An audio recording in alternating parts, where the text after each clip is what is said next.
Car കിട്ടണേ എന്ന് പറഞ്ഞ് പ്രാർത്ഥിച്ചവർക്ക് പോലും അസൂയ. ഹല്ലേലൂയ. ഇന്ന് ഞാൻ വീട് വെച്ചതിന്റെ ആ ഭാഗത്തുകൂടെ സ്തോത്രം ഹല്ലേലൂയ ചില പാസ്റ്റർമാർ വരത്തില്ല, അപ്പുറത്തെ റോഡേ കൂടെയാണ് പോണത്. കാര്യം അവൻ രക്ഷപ്പെട്ട് വീട് വെച്ചിട്ട് എനിക്ക് കാണണ്ട. ഹല്ലേലൂയ. അങ്ങനെയും നമ്മളെ ഇടയിലുള്ള ആമേൻ സ്തോത്രം ഹല്ലേലൂയ. പക്ഷേ ആമേൻ അസൂയ ഇല്ലാത്തവരെ എനിക്ക് മനസ്സിലായി കേട്ടോ. അതിലൊരു കുടുംബമാണ് ആമേൻ പാസ്റ്റർ കുടുംബം. ഒരു അസൂയയില്ല. ഹല്ലേലൂയ. വന്ന സാഹചര്യങ്ങളെല്ലാം പറഞ്ഞു, ആമേൻ സ്തോത്രം ഹല്ലേലൂയ കൂടെ നിന്നു പ്രാർത്ഥിച്ചു ആത്മാർത്ഥമായിട്ട്. അപ്പോൾ വർക്ക് നടന്നുകൊണ്ടിരിക്കുകയാണ്. ഒരു കൊച്ചു ആസ്പെറ്റോസ് ഇട്ട വീടാണ് ഞാൻ വെച്ചത് സ്തോത്രം ഹല്ലേലൂയ. പക്ഷേ ആ വീട് ദേശത്തിനൊരു പ്രത്യേകതയായി. ഹല്ലേലൂയ. നമ്മളെ വീട് കൊണ്ടാണ് അനേകർ വിടുവിക്കപ്പെടുമെന്ന് ദൈവം പറഞ്ഞിട്ടുണ്ടെങ്കിൽ ആൻറ്റിയുടെ വീട് കൊണ്ട് അനേകർ വിടുവിക്കപ്പെടാനുണ്ട് കേട്ടോ. ഹല്ലേലൂയ. നിങ്ങളെ വീടിൻ്റെ വാതിൽ ദൈവം തുറന്നു വച്ചിരിക്കുകയാണ്. ഹല്ലേലൂയ. അതിനെ അടയ്ക്കാൻ ശ്രമിക്കരുത്. പ്രാർത്ഥനയാകുന്ന ഇന്ന് പുറത്ത് നിൽക്കുന്ന കുറച്ച് വിടുതലുകൾ നിങ്ങളെ വീട്ടിനകത്ത് വെളിപ്പെടാൻ ദൈവം ആഗ്രഹിക്കുന്നുണ്ട്. നിങ്ങളെ വീട്ടിലൂടെ അനേകർ വിടുവിക്കപ്പെട്ടെന്ന് അനേകർ പറയാൻ ഒരു സമയം ഈ വീടാണ് ആമേൻ എനിക്കൊരു അനുഗ്രഹമായതെന്ന് പറയാൻ ആ വീടിനെ ദൈവം കണ്ടിരിക്കുകയാണ്. ഹല്ലേലൂയ. അപ്പോൾ ദൈവം നമുക്ക് എന്തൊക്കെ തന്നു അതെല്ലാം ദൈവനാമത്തിന് വേണ്ടി അനുഗ്രഹം. ഒരു കാറ് തന്നാലും അത് ദൈവനാമത്തിന്, ഒരു വീട് തന്നാലും ദൈവനാമത്തിന്. 10 കിലോമീറ്റർ നമ്മൾ ഓടുമ്പോൾ 1 കിലോമീറ്റർ ആർക്കുള്ളതാണ് സാറേ? ദൈവത്തിന് വേണ്ടിയുള്ളതാണ്. ഹല്ലേലൂയ. അല്ല 10 രൂപ തരുമ്പോൾ മാത്രം ആമേൻ 1 രൂപ കാണിക്കുകയല്ല. ആമേൻ സ്തോത്രം. 10 സെന്റ് സ്ഥലം തന്ന 1 സെന്റ് സ്ഥലം ദൈവത്തിനുള്ളതാണ്. ഹല്ലേലൂയ. 10 പ്രാവശ്യം നിങ്ങൾ ഡ്രസ്സ് എടുക്കുമ്പോൾ ഒരു നേരത്തെ ഡ്രസ്സ് ആർക്കുള്ളതാണ്? ആർക്കുള്ളതാണ്? പഠിച്ച് ഉന്നത സ്ഥാനങ്ങളിലൊക്കെ എത്തുമ്പോൾ ഒരു നേരം 10 പ്രാവശ്യം ഡ്രസ്സ് വാങ്ങിക്കുമ്പോൾ 1 പ്രാവശ്യം ഡ്രസ്സ് പാവങ്ങൾക്ക് വാങ്ങിച്ചു. നമ്മള് അമ്മ ഇതില്ലാത്ത ആൾക്കാരുണ്ട്. ഹല്ലേലൂയ. അട്ടപ്പാടിയിലും അത് മരിച്ചപ്പോഴാണ് നമ്മൾ അറിയുന്നത് ഇങ്ങനെയൊക്കെയുള്ള ആൾക്കാർ ഉണ്ടോ എന്ന്. സ്തോത്രം. ഹല്ലേലൂയ. നമ്മൾ പോകാത്തത് കൊണ്ടാണ് പലരെയും നമ്മൾ അറിയാത്തത്. ഹല്ലേലൂയ. 10 നേരം ആഹാരം കഴിക്കുമ്പോൾ 1 നേരത്തെ ആഹാരം അതില്ലാത്തവർക്കാണ്. ഹല്ലേലൂയ.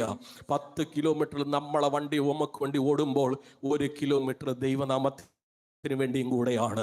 അമസ്തുതം. മറ്റ് ചില കാര്യങ്ങൾക്ക് വേണ്ടി മാത്രമല്ല ദൈവം പറയുക, അപ്പാ നീ എനിക്ക് എന്തെല്ലാം തന്നിട്ടുണ്ടോ അതിലെല്ലാം ദൈവനാമം മഹത്വപ്പെടട്ടെ. ഒരു സ്ഥലം തന്നിട്ടുണ്ടെങ്കിലും അത് ദൈവമേ അതും നിന്റെ നാമത്തിന് അനുഗ്രഹമാകട്ടെ. ഒരു വീട് തന്നിട്ടുണ്ടെങ്കിൽ അതും അനുഗ്രഹമാകട്ടെ. ഹല്ലേലൂയ. അവൻ എന്തെല്ലാം നമുക്ക് ദൈവം എന്തൊക്കെ തന്നാലും അതെല്ലാം ദൈവത്തിനൊരു അനുഗ്രഹമാകാനാണ്. ഹല്ലേലൂയ. അവൻ സ്തോത്രം. അങ്ങനെ ഇന്ന് പകൽക്കാലം ചിലരുടെ അനുഗ്രഹങ്ങൾ, ചില ഭൂമിക്കകത്ത് ചില അനുഗ്രഹങ്ങൾ, ഹല്ലേലൂയ, ആ ഭൂമി നിങ്ങൾക്കൊരു പ്രയോജനമില്ലാതെ കിടക്കുകയാണ്, ഒരു അനുഗ്രഹമാകാതെ കിടക്കുകയാണ്, വേറെ ആർക്കോ ഒരു അനുഗ്രഹമായി. പക്ഷെ ഇന്ന് ആത്മാവിനോട് പറയുന്നു, അതിൽ നിൽക്കുന്ന തടസ്സം മാറാൻ പോകുകയാണ്. നിങ്ങളെ തലമുറയ്ക്ക് അതൊരു അനുഗ്രഹമാകാൻ പോകുകയാണ്.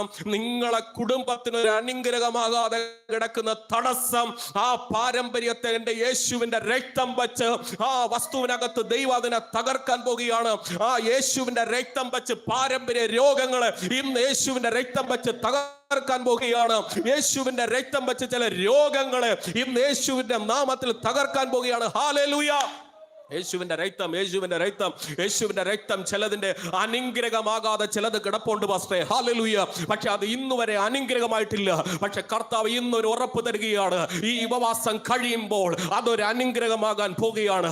കുടുംബത്തിന് അതൊരു അനുഗ്രഹമാകാൻ പോകുകയാണ്. അത് മക്കൾക്കൊരു അനുഗ്രഹമായി. എവിടെ ഉള്ളിൽ കരയുന്നുണ്ട്, അപ്പാ അതൊരു അനുഗ്രഹമാകില്ലേ എന്ന്. പക്ഷെ കർത്താവ് പറയുന്ന ഒരു അനുഗ്രഹമാകും. ഹല്ലേലൂയ. ആമേൻ. കർത്താവ് എന്തെല്ലാം തന്നോ അതെല്ലാം ഒരു അനുഗ്രഹം. ഞാൻ പറഞ്ഞ ഒരു കൊച്ചു വീട് വെച്ചത് ഇന്ന് ദേശത്തിന് ആമേസ്തോത്രമല്ല എല്ലാവർക്കും ദൈവം കാണിച്ചു കൊടുക്കുകയാണ്. ഹല്ലേലൂയ. ഞാൻ പറയും, നിങ്ങളങ്ങ് ദൂരെ നിന്നാലും അടുത്ത് വന്നാലും യേശു ഉണ്ടെന്നുള്ളതിൻ്റെ തെളിവാണ് എൻ്റെ വീട്. ഹല്ലേലൂയ. യേശു ഉണ്ടെന്നുള്ളതിൻ്റെ തെളിവാണ് എൻ്റെ വീട്. കാര്യം എൻ്റെ നാട്ടിൽ നിൽക്കാൻ പറ്റാതെ ഞാൻ ഓടിയവനാണ്. ഹല്ലേലൂയ. 19-ാമത്തെ വയസ്സിൽ ഞാൻ ലക്ഷങ്ങളുടെ കടക്കാരനായിട്ട് കടത്തിനകത്ത് കയറിയാണ്. കടമില്ലാതെ ഉറങ്ങിയ ഒരു രാത്രി എനിക്ക് അറിഞ്ഞുകൂടാ. ഹല്ലേലൂയ. എന്നിട്ട് എല്ലാവരും ചോദിക്കണം, നീ എങ്ങനെയാണ് ഇങ്ങനെ ഉറങ്ങുന്നത്? സ്തോത്രമല്ലല്ലോ. ഇങ്ങനെ നടക്കണം എങ്ങനെ? എപ്പോഴും നോക്കിയാലും ചിരിച്ചുകൊണ്ട് നടക്കണം എങ്ങനെയാണ്? അമ്മ സ്തോത്രമല്ലൂയ. എൻ്റെ അമ്മ പോലും അത്ഭുതപ്പെട്ടു, നീ എങ്ങനെയാണ് ഇങ്ങനെ നടക്കുന്നത്? സ്തോത്രമല്ലൂയ. ഞാനും പറയാം, ഹല്ലേലൂയ, കർത്താവ് ബലം തന്നതുകൊണ്ട് ഹല്ലേലൂയ ആത്മഹത്യ ചെയ്തില്ല. ഹല്ലേലൂയ. ആത്മഹത്യ നമ്മൾ ചെയ്യേയില്ല. ഹല്ലേലൂയ. കാര്യം ഇവിടെ നമുക്ക് അതിനുള്ള വിടുതലുണ്ട്. ഹല്ലേലൂയ. അതുകൊണ്ടാണ് നമ്മൾ തളരാതെ നിൽക്കുന്നത്. നമ്മൾ പൊങ്ങി വരും, ഉയർന്നു വരും. ഹല്ലേലൂയ. ഒരു ഉയർച്ച ഉണ്ട്. ആ മോക്കൊരു ഉയർച്ചയുണ്ട്. നിങ്ങൾ വേണ്ട, ആ മോളൊരു ഉയർച്ചയുള്ള ഒരു മോളാ. ഹല്ലേലൂയ. അമേസ്തോത്രമല്ല, ഈ മോനും ഒരു ഉയർച്ചയുള്ള ഒരു മോനാ. ഹല്ലേലൂയ.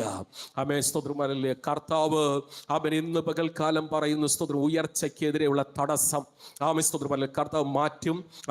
അവൻ അതൊരു ഉയർച്ചയുള്ള ഒരു വ്യക്തി